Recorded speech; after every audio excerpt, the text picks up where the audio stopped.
आखिर कैसे तीन साधुओं की हवस की शिकार बनी लड़की? क्या हुआ उस लड़की के साथ जिसे लोग जानकर परेशान हो गए? आइए पूरी वीडियो में देखते हैं। गंगा नदी के किनारे घना जंगल था। उसी जंगल में तीन साधु एक कुटिया में रहते थे। वे तपस्वी थे, लेकिन उनकी साधना का रहस्य कोई नहीं जानता था। गांव के लोग उन्हें दिव्य पुरुष मानते थे। रोज सुबह वे गंगा स्नान के लिए जाते, फिर अपनी कुटिया में लौटकर पूजा पाठ में लीन हो जाते। परंतु इन साधुओं की एक काली सच्चाई थी जिसे कोई नहीं जानता था। कुटिया के पास ही एक छोटा सा गांव था, जहां एक गरीब किसान की बेटी महिका अपनी मां के साथ रहती थी। महिका की सुंदरता की चर्चा पूरे गांव में थी। बड़ी बड़ी आंखें, घने काले बाल और दूध सा उजला रंग। कोई भी उसे देखता तो एक पल के लिए ठहर जाता। पर यह सौंदर्य ही उसकी सबसे बड़ी मुसीबत बन गया था। एक दिन उसकी मां बहुत बीमार पड़ गई। घर में पैसे नहीं थे और गांव के वैद्य ने कह दिया कि अगर सही समय पर इलाज न मिला तो उसकी मां की जान जा सकती है।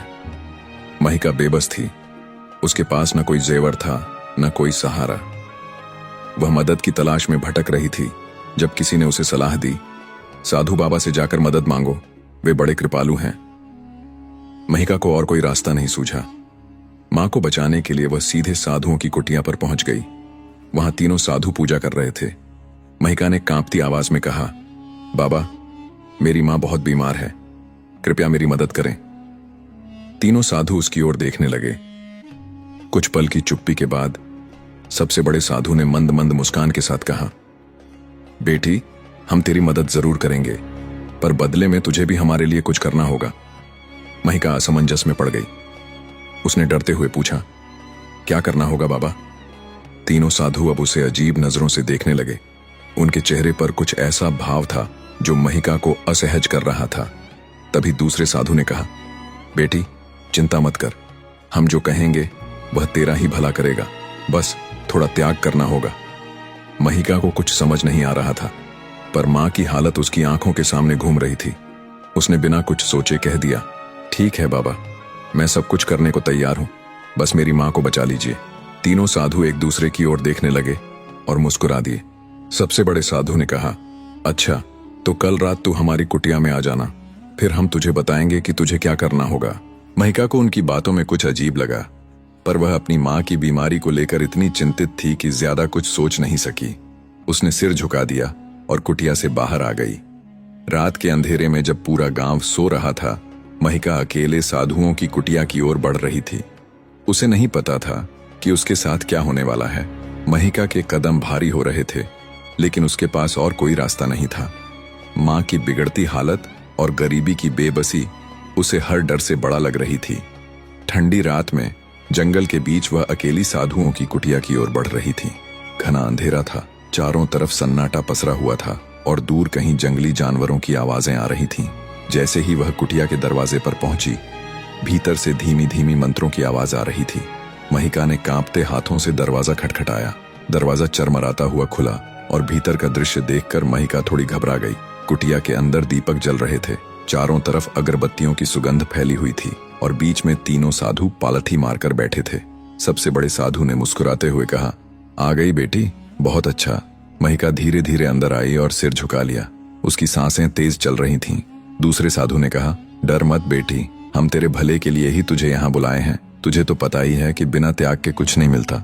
महिका ने सहमते हुए पूछा, बाबा, मुझे क्या करना होगा? तीसरे साधु ने अपनी आंखें बंद की और गहरी आवाज में कहा, तू धन की भीख मांगने आई है, लेकिन यह साधु सिर्फ धन नहीं देते।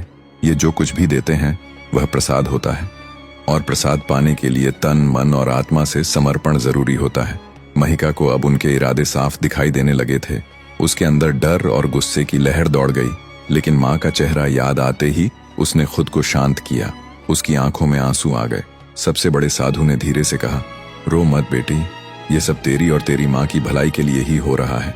जो ज्ञान हम तुझे देने वाले हैं वह संसार की किसी किताब में नहीं मिलेगा। महिका अब घबराने लगी थी।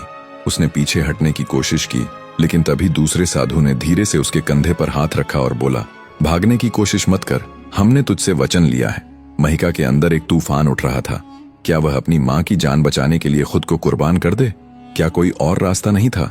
तीसरे साधु ने दीपक की लौ को घूरते हुए कहा, जो स्त्री बलिदान देती है वह देवी बन जाती है। तू भी एक देवी बन जाएगी बेटी। महिका की आंखें जलने लगी थीं। उसने एक गहरी सांस ली और अपनी किस्मत के आगे झुकने को तैयार हो गई। महिका का दिल जोर जोर से धड़क रहा था। तीनों साधु उसे अपनी गहरी लालची नजरों से घूर रहे थे। कुटिया में जल रहे दीपकों की लौ कभी तेज कभी धीमी हो रही थी, जैसे वहां का वातावरण भी किसी अजीब ऊर्जा से भर गया हो। सबसे बड़े साधु ने अपनी कमर से बंधा वस्त्र खोलते हुए धीमे स्वर में कहा, बेटी, यह संसार मोह माया से भरा हुआ है, लेकिन जो स्त्री त्याग करती है वह स्वयं देवी बन जाती है। महिका की आंखों में आंसू आ गए। उसके शरीर में हल्की कंपकंपी दौड़ गई, लेकिन मां की बीमारी की याद आते ही उसने खुद को किसी तरह संभाल लिया। दूसरा साधु आगे बढ़ा और बोला, डर मत, यह तेरा शुद्धिकरण है। तुझे इस लोक और परलोक दोनों का सुख प्राप्त होगा। महिका की आंखें भय से फटी जा रही थीं। उसने पीछे हटने की कोशिश की, लेकिन तभी तीसरे साधु ने धीरे से उसकी कलाई पकड़ ली। उसका स्पर्श ठंडा था, लेकिन उसके भीतर की आग बहुत गर्म थी। अब और विलंब मत कर बेटी, तुझे स्वर्ग का अनुभव कराने का समय आ गया है, सबसे बड़े साधु ने धीरे से कहा। महिका की सांसें तेज हो गईं। उसने आंखें बंद कर लीं, लेकिन तभी उसके अंदर एक अलग ही भावना जागी। क्या वह इतनी कमजोर थी कि अपनी अस्मिता का सौदा कर ले? क्या यह त्याग था या इन पाखंडी साधुओं की हवस? अचानक महिका की आंखों में एक अलग ही तेज आ गया। उसने अपनी कलाई झटके से छुड़ा ली और कुटिया के कोने में रखे जलते दीपक को उठा लिया। रुक जाओ, महिका की आवाज अब पहले जैसी कांपती हुई नहीं थी। तीनों साधु चौंक गए। उनके चेहरे पर हवस का नशा था, लेकिन अब डर भी झलकने लगा था। महिका ने दीपक को हवा में लहराते हुए कहा, अगर कोई मुझ पर हाथ भी लगाया तो मैं इस पूरी कुटिया को आग लगा दूंगी। तीनों साधु एक पल के लिए ठिठक गए। यह वही महिका थी जो कुछ देर पहले डरी सहमी थी, लेकिन अब उसकी आंखों में क्रोध की ज्वाला थी। सबसे बड़े साधु ने माहौल संभालने की कोशिश की। बेटी, क्रोध मत कर, यह सब तेरी भलाई के लिए है।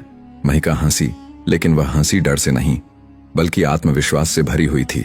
उसने दीपक जमीन पर फेंका और कहा, मेरी भलाई की चिंता करने की जरूरत नहीं बाबा। मैं जानती हूं कि असली धर्म क्या होता है, और तुम जैसे ढोंगियों को अब गांव की किसी और लड़की का शिकार नहीं बनाने दूंगी। तीनों साधु अब सच में डर गए थे। महिका ने बिना समय गंवाए कुटिया का दरवाजा खोला और बाहर की तरफ भागी। जंगल की सर्द हवा ने उसे फिर से जीवन का एहसास कराया। सुबह होते ही महिका ने गांव में जाकर सबको साधुओं की सच्चाई बता दी। गुस्साए गांव वालों ने कुटिया को आग लगा दी और तीनों साधुओं को गांव से निकाल दिया।